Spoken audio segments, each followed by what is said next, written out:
Now, today marks a first for both King Charles and Rishi Sunak. The King will deliver his first state opening of Parliament as monarch, while it's Sunak's first as Prime Minister. But it might also be his last before the next general election. Well, new legislation on criminal justice is expected to be front and centre of the government's plan for the year, including new laws to ensure minimum service levels for rail, ambulance and border security staff to prevent disruption over Christmas.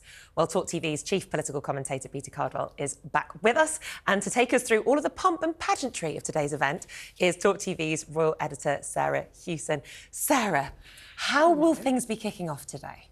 Well, we are going to see pomp and pageantry, not quite on the scale of the coronation, but this is a traditional event, dates back to the 16th century. The late Queen conducted this duty 67 times during her reign. It's the first for Charles as king, but not his first time delivering this speech, because last year, when the Queen was in ill health, he had to step in on her behalf. So we're going to see him leave Buckingham Palace in the Irish state coach. He'll head to the Houses of Parliament. When he arrives at the House of Lords, he'll head to the robing room, and there we will see him put on the robe of state and the imperial state crown, which we last saw at the coronation. He'll then lead a procession through the gallery, some 600 people there, and deliver the speech. And of course, it's called the King's Speech, but it's not actually his speech. They're not his words. He's reading them on behalf of the government. It's quite straightforward, though, for him, isn't it? I mean, there's, you don't want to trip up, I would imagine. You don't want to trip up, and you don't want to look down and the crown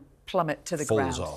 That would make headlines, wouldn't it? But in terms of the speech itself... Yeah, he reads it out, and that's more or less it, as you say. It's not as complex as the coronation and all the changes of garb and everything that goes with it, but huge nonetheless. Do you reckon we'll see any moments of him getting a bit tetchy? They were the highlights of royal news last year when his pen didn't work and he got quite frustrated. I was with him on the pen. Yeah, I know. We've all been there with the pen. I know. And Who gives the king a bad pen? A dodgy pen, exactly. And also then you see that kind of role that Camilla plays, trying to placate him in the background. Will she be there next to him? She will be there today, and she's going to be wearing, actually quite significantly, she's going to be wearing the diamond diadem. That was the late Queen's favourite crown. It was the crown that she first wore to her first state opening of Parliament. She wore it to her coronation, and it is very famous and very recognisable because it's the crown, the diadem that she's wearing on all of the postage stamps, for example. So very, very recognisable. And this will be the first time we've actually seen a king and a queen, because she is officially the queen, in this situation. In this situation, because last year when Charles stepped in, it was William who played that key supporting role, both of them there as councillors of state.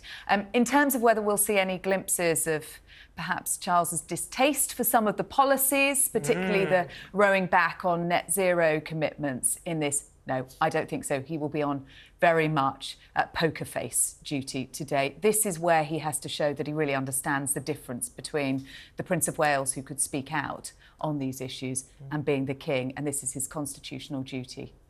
And Peter, can you talk us through the politics of today? We've spoken about pageantry, politics. Well, there'll be about 20 bills that the King announces within the King's speech today. We're going to see a crackdown on various aspects of law and order, Nicola. We're going to see various sentences increased, whole life orders, people spending every last day of their life in prison for the most serious murders. I mean, every murder is serious, of course, but if there's a sadistic or sexual element to it, we're going to see different changes in terms, as you mentioned, their minimum service levels, changes to how people strike and what services have to be provided.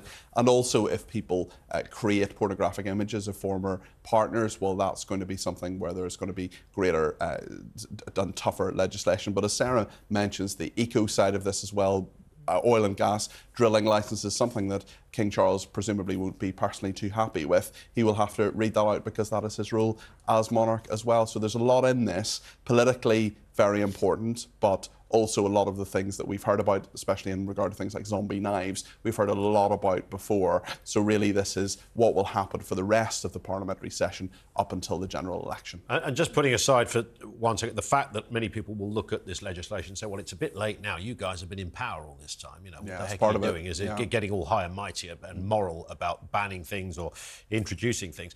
The reality, Peter, is that some of this stuff may never become law anyway. Yeah, exactly. There's not going to be a huge amount of time to actually get it through.